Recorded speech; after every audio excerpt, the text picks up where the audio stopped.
Menstrual disorders కలగడానికి చాలా ఇబ్బందులు ఉండొచ్చు. ఒకటి ఏంటంటే, సో ఫస్ట్ ఆఫ్ ఆల్ ఒక గర్భసంచి తీసుకుంటే గర్భసంచి లోపల పొర, ఈ పొర ఏదైతే ఉందో ఆ పొరలో వాపు ఉండటం వల్ల బ్లీడింగ్ అవ్వచ్చు.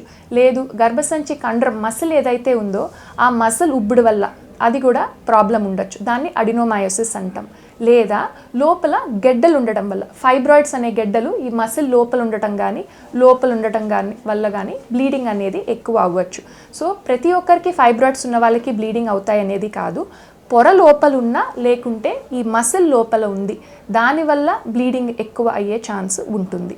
నెక్స్ట్ చూసారంటే అండాశంలో సిస్ట్ ఉంది లేదా పాలిసిస్టిక్ ఓవరీస్ అంటాం, అంటే పీసీఓడి, ఒక హార్మోనల్ ఇంబ్యాలెన్స్ వల్ల కూడా వాళ్ళకి బ్లీడింగ్ అయ్యే అవకాశం ఉంటుంది. సో మెన్స్ట్రువల్ డిసార్డర్ అనేది వాళ్ళ వయసు, ఏ ఏజ్లో ఉండే దాన్ని బట్టి దాని డిస్టర్బెన్స్ అనేది ఉంటుంది. సో ఇప్పుడు గర్ల్స్ స్కూల్కి వెళ్ళే వాళ్ళు కానీ కాలేజ్కి వెళ్ళే వాళ్ళల్లో ఎక్కువ శాతము అండాశంలో ఇబ్బంది, హార్మోనల్ డిస్టర్బెన్స్ వల్ల వాళ్ళల్లో బ్లీడింగ్ అనేది ఎక్కువ ఉంటుంది. ఇప్పుడు 35 ఏళ్ళు దాటేసిన వాళ్ళకి ఈ గర్భసంచి పొరలో ఇబ్బంది కానీ ఫైబ్రాయిడ్స్ ఇబ్బంది వల్ల ఎక్కువ శాతం బ్లీడింగ్ అనేది ఉండే ఛాన్స్ ఉంది. అదే ఇప్పుడు పీరియడ్స్ ఆగిపోయిన వాళ్ళు, మెనోపాజ్ వచ్చేసిన వాళ్ళు, వాళ్ళల్లో బ్లీడింగ్ మళ్ళీ మొదలవుతే కనుక వాళ్ళల్లో అది క్యాన్సర్ అయ్యే అవకాశం ఉంది.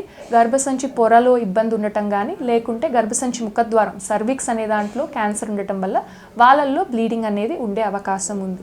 సో ఏజ్ బట్టి పరీక్షలు కూడా మారుతూ ఉంటాయి.